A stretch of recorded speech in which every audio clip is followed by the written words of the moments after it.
Good morning third standard student बच्चों। आज हम पार्ट 5, 6 और 7 इन 3 पार्ट का रिवीजन करेंगे। कल हमने पार्ट 4 तक रिवीजन किया था और आज का हमारा 5वां पार्ट है मेला। हमारे पार्ट का नाम क्या है? मेला। मेला आपको पसंद है ना बच्चों? तो हर गांव में हर साल मेला भरता है और बच्चे बूढ़े सब उसे आनंद लेते हैं, उसका आनंद लेते हैं। ठीक है, तो गांव के बाहर एक मेला होता है और वहाँ मेले में खिलौने की दुकान होती है, मिठाई की दुकान होती है और यहाँ कुछ फल वाले भी बैठते हैं। यहाँ देखिए, ये यहाँ खेलने के कुछ यहाँ साहित्य भी आते हैं, उसे बच्चे, छोटे बच्चे सब खेलते रहते हैं। तो मेला सबको पसंद है। तो ऐसे ही रेखा नाम की लड़की है और उसका जो भाई है रमेश, और रमेश के कुछ मित्र है सुरेश, महेश और नरेश। इन सब ने क्या सोचा कि मेले में जाने का सोचा। छुट्टी का दिन था और सब मेला देखने पहुंच गए। मेले में रेखा ने फलों का ठेला देखा और फल वाले से सेब, बेर, चेरी, केले खरीदे और उसकी सहेली केतकी को देखा। और रेखा और केतकी बात कर रहे थे तो सारे लड़के जो है वो गर्मा गर्म जलेबी खाने के लिए दुकान पर गए और वहाँ केसरी पेड़े भी मिलते थे। सुरेश ने 2 रुपए के पेड़े खरीदे और सब लोगों ने जलेबी खाई। कुछ लड़कों ने खिलौने खरीदे, कुछ खरीदे। फिर वो सब रेलगाड़ी में बैठ गए। दिन भर वो घूमने के बाद थके मांदे वो शाम को घर वापस आ गए और वो सब बहुत खुश थे और सबने सोचा कि कभी कभी इस तरह मेले में घूम जाने से मन कैसे होता है? मन खूब ताज़ा होता है और दुगने उत्साह से काम करने की इच्छा होती है। तो बच्चों, इस पाठ के प्रश्न उत्तर हम देखेंगे। इस पाठ का नाम है मेला। इस पाठ का नाम क्या है? मेला। और पहला प्रश्न है, पाठ में से उचित शब्द चुनकर रिक्त स्थान भरिए। पहला प्रश्न है, पाठ में से उचित शब्द चुनकर रिक्त स्थान भरिए। पहला रिक्त स्थान है बच्चों, पहला वाक्य है, छुट्टी के दिन वे मेले में पहुंच गए। कहाँ पर पहुंच गए? मेले में। कुछ लड़कों ने नए खिलौने खरीदे। नए खिलौने, ये क्या है? रिक्त स्थान में यहाँ भरना है। प्रश्न दूसरा है, निम्नलिखित प्रश्नों के उत्तर दीजिए। पहला है, सबने कहाँ जाने का कार्यक्रम बनाया? सबने मेला जाने का कार्यक्रम बनाया। मेले में रेखा ने क्या खरीदा? मेले में रेखा ने फल वाले से मीठे सेब, बेर, चेरी और केले खरीदे। लड़के क्या खाना चाहते थे? लड़के गरम गरम जलेबियाँ खाना चाहते थे। कुछ लड़कों ने क्या खरीदा? कुछ लड़कों ने नए खिलौने खरीदे। प्रश्न तीसरा, निम्नलिखित शब्दों के बहुवचन बनाइए। बहुवचन बनाइए, जैसे कि केला, केले। यहाँ देखिए, जलेबी, जलेबियाँ, कपड़ा, कपड़े, लड़का, लड़के, ठेला, ठेले। प्रश्न चौथा है, निम्नलिखित वाक्यों में से क्रिया शब्द चुनिए। तितली उड़ती है। उड़ना, ये क्या है? क्रिया। मैं पुस्तक पढ़ता हूँ। पढ़ना, पढ़ता, ये क्या है? क्रिया शब्द। किसान खेत जोतता, जोतता है। जोतता, ये क्या है? क्रिया शब्द है। ठीक है बच्चों, समझ में आ गया? ओके बच्चों, हमारा अगला पाठ है तैराकी एक व्यायाम। तैराकी यानी क्या? तैरना।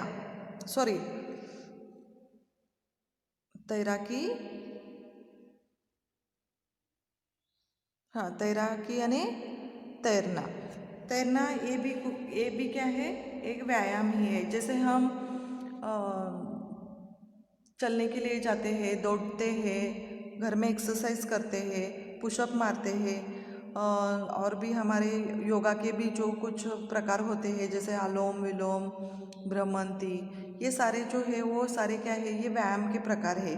तो तैरना भी एक व्यायाम ही है। और आजकल हम क्या कहते हैं कि किसी जिम में जाते हैं और सारे वहाँ के जो उपकरण है उसे हम व्यायाम करते हैं और इससे क्या होता है कि हमारा शरीर तंदुरुस्त रहता है और तंदुरुस्त रहने के साथ साथ हमारी सेहत अच्छी रहती है, हमें खाना हजम होता है, हम फ्रेश दिखते हैं और हमारी जो दिन का जो काम हम दिन भर काम करते हैं तो हम थकते नहीं हैं, तो इसीलिए हम सारे ये एक्सरसाइज करते हैं। तो ऐसे ही हम व्यायाम जब हम तैरना सीखते हैं, तैरते हैं तो भी ये एक व्यायाम ही होता है। तो उसी के ऊपर ये हमारा एक पाठ है, उसका नाम है तैराकी एक व्यायाम। कैलाश नाम का एक लड़का है, वो तैरना नहीं जानता, लेकिन उसके गुरुजी ने उसे तैरने के फायदे बताए और कैलाश को उसके गुरुजी ने तैरना सिखाया। तैरना एक अच्छा व्यायाम होता है, शरीर मनुष्य तंदुरुस्त रहता है, भूख लगती है, खाना हजम होता है और इसी तरह तैरने के बहुत सारे फायदे हैं। तो कैलाश नाम का जो लड़का है वो उसने तैरना सीख लिया और वो कपड़े में वो तो वो थैले में कपड़े भरता है और भरता है और तैरता है और तैरने के बाद वो गीले कपड़े धूप में सुखाकर किताब पढ़ने बैठता है। तो इससे से हमें ये पता चलता है कि तैरना हमारे सेहत के लिए कितना फ़ायदेमंद होता है। तो इसके बाद हम देखेंगे उसके प्रश्न और उत्तर। प्रश्न पहला है, निम्नलिखित प्रश्नों के उत्तर दीजिए। पहला प्रश्न है, कैलाश क्या नहीं जानता था? कैलाश तैरना नहीं जानता था। 2 नंबर, गुरुजी ने उसे क्या बताया? गुरुजी ने तैरने के फायदे बताए। तैरने से क्या लाभ होता है? मनुष्य तंदुरुस्त रहता है, भूख लगती है, खाना हजम होता है। प्रश्न चौथा, कैलाश ने कब तैरना सीखना शुरू किया? कैलाश ने बैसाख में तैरना सीखना शुरू किया। प्रश्न दूसरा, निम्नलिखित वाक्यों पर सही और गलत निशान लगाइए। पहला, कैलाश तैरना जानता था। गलत। तैरना एक अच्छा व्यायाम है। सही। तैरने से खाना हजम होता है। सही। कैलाश ने सावन में तैरना सीखना शुरू किया। गलत। प्रश्न तीसरा, निम्नलिखित शब्दों का अपने वाक्य में प्रयोग कीजिए।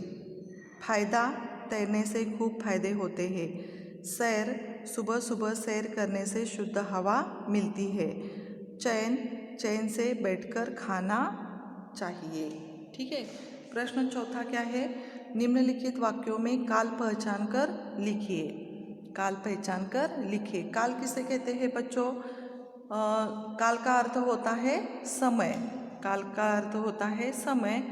जाएंगे, आएंगे, ये क्रिया के रूप में होने का समय काल बताते हैं। काल मुख्य 3 प्रकार होते हैं, जैसे कि वर्तमान काल, भूतकाल और भविष्य काल। मैं आम खाता हूँ, ये वर्तमान काल है, यानी आज। भूतकाल, मैंने आम खाया, यानी बीता हुआ काल, भूतकाल। भविष्य काल, मैं आम खाऊंगा, यानी आने वाला काल, यानी भविष्य काल। ओके। तो इसी के आधार पर ये प्रश्न है बच्चों कि काल पहचानना है। जैसे कि पहला है, मैं किताब पढ़ता हूँ।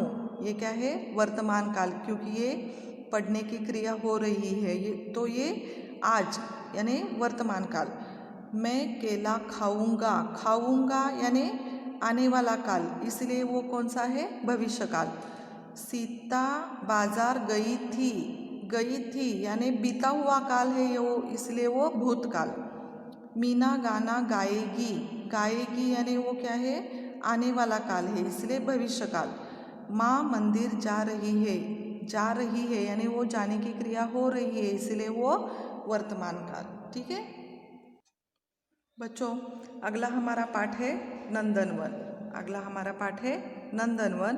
और ये बच्चों एक शिक्षक अपने छात्रों के साथ नंदनवन की सैर करने के लिए गए थे और वहाँ पर उन्होंने क्या क्या देखा, इसका यहाँ परिचय दिया है कि छोटे छोटे बंदर उन्होंने देखे, रंगी बिरंगे पक्षी देखे, मोर देखे। और मोर तो हमारा राष्ट्रीय पक्षी है और वो बादलों को देखकर बहुत खुशी से नाचता है। ये सारी बातें शिक्षक बच्चों को समझा रहे हैं। सभी बच्चे एक दूसरे को ढकेल कर वो आगे आने की कोशिश कर रहे हैं और वो सारे बच्चे मोर देखने के लिए मोर देखना चाहते थे। बाग में कोयल भी है और कोयल वो कैसे गाती है, कुहू कुहू कर कर गाती है। सब बच्चे पेड़ की ओर देखने लगे और सोहन ने क्या किया कि एक डंडा लिया और पेड़ से एक लकड़ी तोड़कर हाथ में ली। तो शिक्षक ने उन्हें रोका और समझाने लगे कि पेड़ की लकड़ी तोड़ना अच्छी बात नहीं है। उसके बाद वो सारे लड़के घोड़े पर बैठकर पूरे बगीचे में उन्होंने सैर किया और शाम को बाग में उन्होंने सबने भोजन किया और शाम को मोटर में बैठकर घर वापस आ गए। ठीक है, तो ये नंदनवन पाठ हमने पढ़ा था बच्चों और आपको भी 2-2 बार पढ़ने के लिए कहा था। अब हम देखेंगे इसके प्रश्न और उत्तर। ओके, पहला प्रश्न है बच्चों, पाठ में से उचित शब्द चुनकर रिक्त स्थान भरिए। पाठ में से उचित शब्द चुनकर रिक्त स्थान भरिए। पहला है, मोर हमारा राष्ट्रीय पक्षी है। हमारा राष्ट्रीय पक्षी है। ये राष्ट्रीय क्या है? रिक्त स्थान में आया हुआ शब्द है। 2 नंबर, बाग में कोयल कूक रही थी। बाग ये रिक्त स्थान में आता है और ये शब्द बाग यहाँ मैंने लिखा है। 3 नंबर, सभी बहुत खुश थे। सभी बहुत खुश थे। खुश ये क्या है? ये यहाँ शब्द मैंने लिखा है और यहाँ खुश शब्द आता है।